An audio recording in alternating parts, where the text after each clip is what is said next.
Hello friends, welcome to study tricks. दोस्तों, इस lecture series में हम डिस्कस कर रहे हैं यूपी लेखपाल के लिए सामान्य ज्ञान के 25 इंपॉर्टेंट क्वेश्चन के प्रैक्टिस सेट को। फ्रेंड्स, आप लोगों को बता दूं, अगर आप लोग यूपी लेखपाल के एग्जाम की प्रिपरेशन कर रहे हैं तो इस लेक्चर सीरीज के जरिए अपनी तैयारी को चेक कर सकते हैं कि आप सामान्य ज्ञान में से 25 में से कितने क्वेश्चन सही कर पा रहे हैं। तो आज हम डिस्कस करेंगे इसका सेट नंबर 8।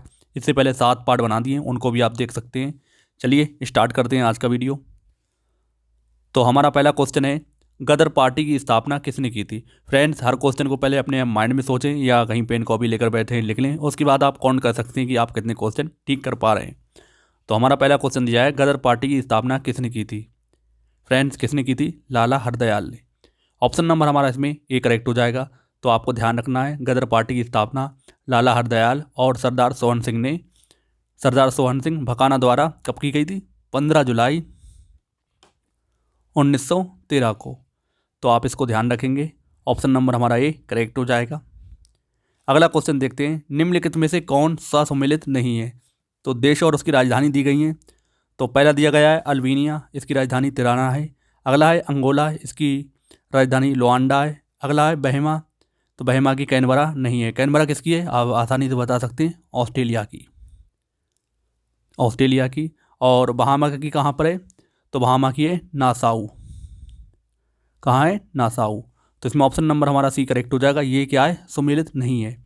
बाकी बारबाडोस की ब्रिटिश हॉर्न है, तो ये भी सही है। बाकी ऑप्शन नंबर हमारा इसमें सी करेक्ट हो जाएगा।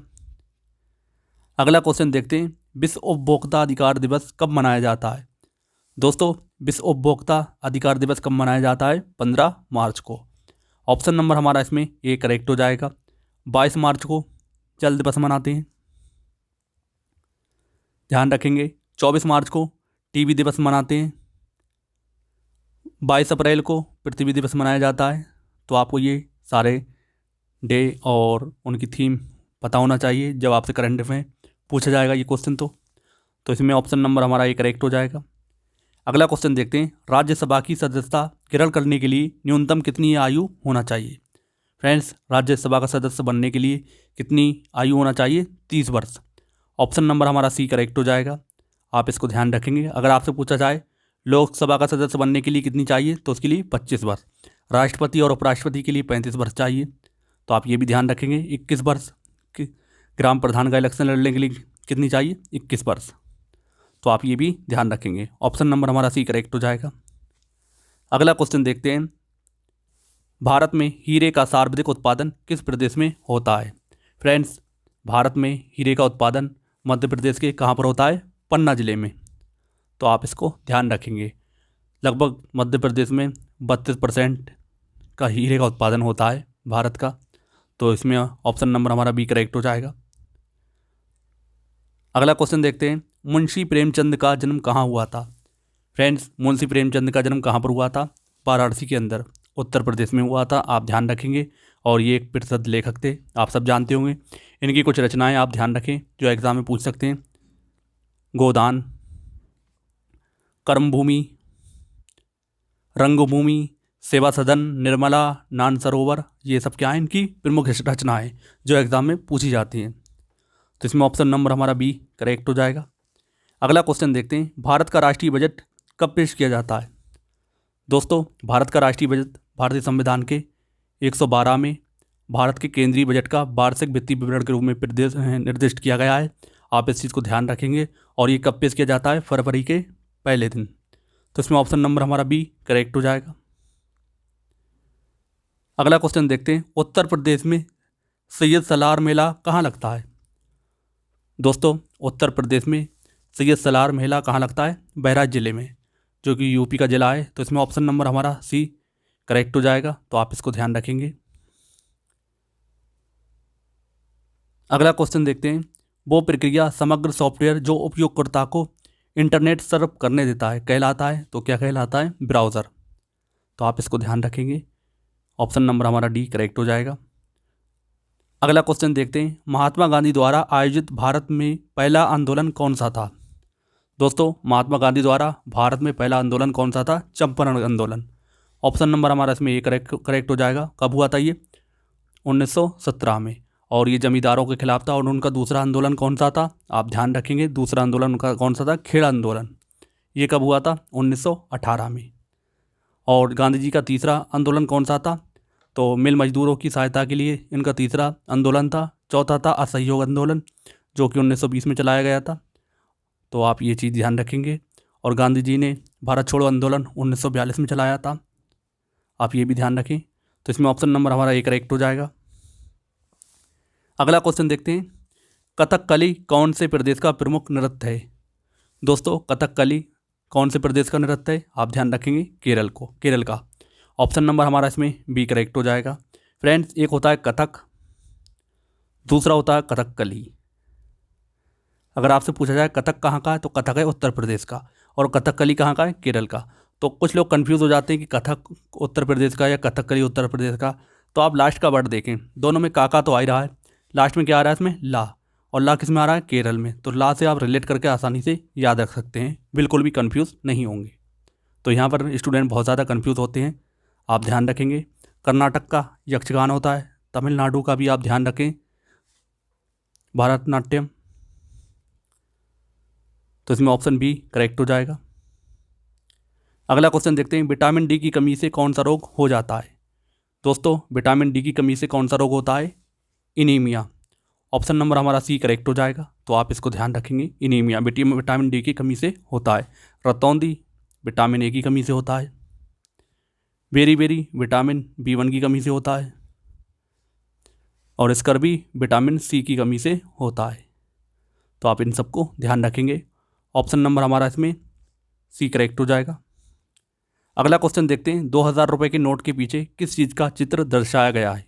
फ्रेंड्स 2000 रुपये के नोट के पीछे किसका चित्र अंकित किया गया है, तो आप ध्यान रखेंगे मंगलयान का। ऑप्शन नंबर हमारा इसमें बी करेक्ट हो जाएगा। अगर आपसे पूछा जाए लाल किला किसके नोट के, कौन से नोट के पीछे अंकित है, तो 500 रुपये के नोट के, आप ध्यान रखेंगे। हम्पी का मंदिर तो 50 रुपये के नोट के, और सांची का स्तूप 200 रुपये के नोट के। तो आप इस चीज़ को ध्यान रखेंगे। फ्रेंड्स अगर 2000 के नोट की लंबाई चौड़ाई की बात करते हैं तो 166 बाई 66। तो आप इसको ध्यान रखें, ऑप्शन नंबर हमारा बी करेक्ट हो जाएगा। अगला क्वेश्चन देखते हैं, रक्त का पीएच मान कितना होता है। दोस्तों रक्त का पीएच मान कितना होता है, 7.4। तो इसमें ऑप्शन नंबर हमारा ए करेक्ट हो जाएगा। फ्रेंड्स ये रक्त का पीएच मान आप कैसे आसानी से याद रख सकते हैं, तो अगर आपने रेसलर का नाम सुना होगा ग्रेट खली, उनकी हाइट कितनी है, 7.4 इंच। तो उनके अंदर ब्लड ज़्यादा है, ये मान के चलें। इस तरीके से आप रिलेट करके ध्यान रख सकते हैं, आप कभी भी कंफ्यूज नहीं होंगे और आसानी से याद रहेगा कि 7.4 रक्त का है, 6.4 दूध का होता है, ध्यान रखेंगे। समुद्री जल का कितना होता है, 8.4। तो आप ये ध्यान रखें। फ्रेंड्स अगर 0 से लेकर 7 तक है तो कोई भी हमारा जो विलेन है कैसा होगा, अम्लीय होगा। अगर हमारा 7 से 14 के बीच है पीएच मान, तो उसे हम क्या कहेंगे, हमारा विलेन कैसा होगा, क्षारीय। तो आप इसे ध्यान रखेंगे। फ्रेंड्स जो पीएच स्केल है उसकी खोज किसने की थी, सोरेनसन ने। किसने की थी, सोरेनसन ने। तो इस वैज्ञानिक का नाम ध्यान रखेंगे, एग्जाम में बहुत क्वेश्चन पूछते हैं। ऑप्शन नंबर हमारा एक करेक्ट हो जाएगा। अगला क्वेश्चन देखते हैं, उत्तर प्रदेश के किस नगर को पीतल नगर कहते हैं, पीतल नगरी कहते हैं। तो किसे कहते हैं, इजी क्वेश्चन है, आप आसानी से बता सकते हैं, मुरादाबाद को। ऑप्शन नंबर हमारा इसमें डी करेक्ट हो जाएगा, मुरादाबाद। बरेली किस लिए प्रसिद्ध है, दिया सलाई के लिए प्रसिद्ध है। मिर्ज़ापुर कालीन के लिए, कालीन भैया के लिए नहीं, ये बिछाने वाली कालीन है। लखनऊ जरी हाउस उत्तर प्रदेश की राजधानी। तो इसमें ऑप्शन नंबर हमारा डी करेक्ट हो जाएगा। अगला क्वेश्चन देखते हैं, भारत का सबसे ऊंचा बांध कौन सा है। दोस्तों भारत का सबसे ऊंचा बांध कौन सा है, टिहरी बांध। ऑप्शन नंबर हमारा इसमें बी करेक्ट हो जाएगा। इसकी ऊंचाई लगभग 260.5 मीटर है, इस चीज़ को आप ध्यान रखेंगे। और ये किस नदी पर है, तो आप ध्यान रखेंगे भागीरथी नदी पर। भागीरथी नदी पर है, कहाँ पर, उत्तराखंड के अंदर। तो इस चीज़ को ध्यान रखेंगे। भाखड़ा नागल बांध की बात करते हैं तो ये हिमाचल प्रदेश में है, ध्यान रखेंगे। सरदार सरोवर बांध राजस्थान के अंदर है। हीराकुंड बांध उड़ीसा के अंदर है। तो आप इन सबको भी ध्यान रख लेंगे। ऑप्शन नंबर हमारा भी करेक्ट हो जाएगा। अगला क्वेश्चन देखते हैं, अकबर ने मुगल साम्राज्य की गद्दी कब संभाली। दोस्तों, अकबर ने मुग़ल साम्राज्य की गद्दी कब संभाली? 1556 ईस्वी में। तो इस चीज़ को आप ध्यान रखेंगे। पानीपत का द्वितीय युद्ध हुआ था, जिसमें अकबर की सहायता किसने की थी? बैरम खां के संरक्षण में ये युद्ध हुआ था। तो आप इस चीज़ को ध्यान रखेंगे। तो ऑप्शन नंबर हमारा इसमें ए करेक्ट हो जाएगा। अगला क्वेश्चन देखते हैं, भारत की पहली मुख्यमंत्री कौन थी? दोस्तों, अगर आपसे पूछा जाए भारत की पहली मुख्यमंत्री या उत्तर प्रदेश की पहली मुख्यमंत्री, तो ये दोनों ही एक ही थी। कौन थी? सुचित्रा कृपलानी। तो इसमें ऑप्शन नंबर हमारा बी करेक्ट हो जाएगा। इस चीज़ को आप ध्यान रखेंगे। और अगर आपसे पूछा जाए भारत की पहली राज्यपाल या उत्तर प्रदेश की पहली महिला राज्यपाल कौन थी? सरोजनी नायडू। तो इसको भी आप ध्यान रखेंगे। ऑप्शन नंबर हमारा इसमें बी करेक्ट हो जाएगा।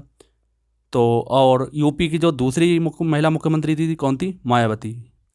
तो आप इसे भी ध्यान रखेंगे। और उत्तर प्रदेश में जो सबसे ज़्यादा बार मुख्यमंत्री कौन बना है? तो मायावती बनी। कितनी बार? 4 बार। अगला क्वेश्चन देखते हैं, विश्व का प्रथम कंप्यूटर कौन सा था? तो विश्व का प्रथम कंप्यूटर कौन सा था? अबेकस। ऑप्शन नंबर हमारा इसमें ए करेक्ट हो जाएगा। अगला क्वेश्चन हमारा, राजा रवि वर्मा किस क्षेत्र से संबंधित हैं? दोस्तों, राजा रवि वर्मा किस क्षेत्र से संबंधित हैं? आपको ध्यान रखना, ये कौन थे? प्रसिद्ध चित्रकार।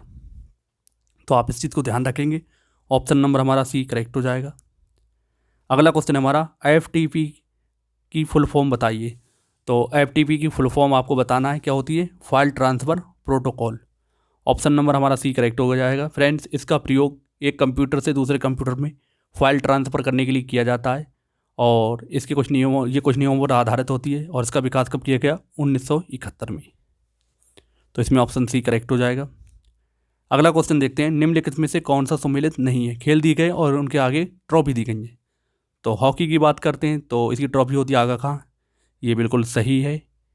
नेक्स्ट है हमारा क्रिकेट, ये देवेंद्र ट्रॉफी होती है, इसकी सही है। फुटबॉल की फेडरेशन कप होती है। बैडमिंटन की यूरो नहीं होती है। तो यूरो कप किससे संबंधित होता है? यूरो कप होता है फ्रेंड्स फुटबॉल से संबंधित। तो इस चीज़ को आप ध्यान रखेंगे। ऑप्शन नंबर हमारा इसमें डी करेक्ट हो जाएगा। और बैडमिंटन की जो एक इम्पोर्टेंट होती है ट्रॉफी, तो आप उसे ध्यान रखें, CK नायडू ट्रॉफी, जो एग्ज़ाम में पूछते हैं, CK Naidu trophy. Option number हमारा डी करेक्ट हो जाएगा। अगला क्वेश्चन देखते हैं, भारत में मनरेगा की शुरुआत कब की गई थी? दोस्तों, भारत में मनरेगा की शुरुआत कब की गई थी? 2 फरवरी 2006 को आंध्र प्रदेश के अनंतपुर ज़िले से। और ये जब स्टार्ट की गई थी इस योजना को, तो 200 जिलों में शुरू किया गया था भारत के। तो आप इस चीज़ को ध्यान रखेंगे। और 2009 में इसका नाम क्या कर दिया गया था? मनरेगा इसका कर दिया गया था। और जब स्टार्ट की गई थी तो क्या था? नरेगा। तो इसमें ऑप्शन नंबर हमारा बी करेक्ट हो जाएगा, 2 फरवरी 2006। अगला क्वेश्चन देखते हैं, पंचायती राज भारत के संविधान में किस अनुच्छेद में वर्णित है? दोस्तों, पंचायती राज भारत के संविधान में किस अनुच्छेद में वर्णित है? अनुच्छेद 40 में। तो आप इसको ध्यान रखेंगे। ऑप्शन नंबर हमारा इसमें बी करेक्ट हो जाएगा।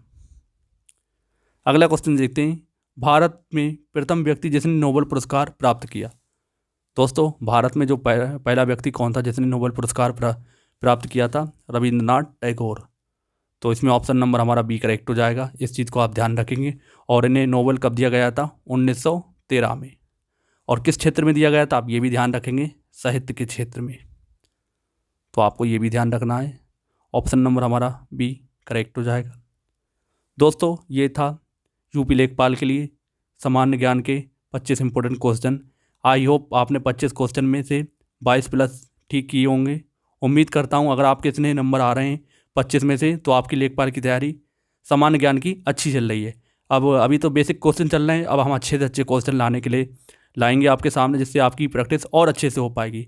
बस आप लोगों से रिक्वेस्ट है, आप लोग इस चैनल से जुड़े रहें, वीडियो को शेयर करते रहें। और अभी तक चैनल को अगर आप लोगों ने सब्सक्राइब नहीं किया तो जल्दी से जल्दी सब्सक्राइब करें। इसी तरीके से हम आपकी तैयारी लेखपाल के एग्ज़ाम तक कराते रहेंगे। तो जल्दी हम हिंदी स्टार्ट करने जा रहे हैं। तो फ्रेंड्स, मिलते हैं नेक्स्ट वीडियो में नए प्रैक्टिस सेट के साथ। तब तक के लिए जय हिंद, जय भारत।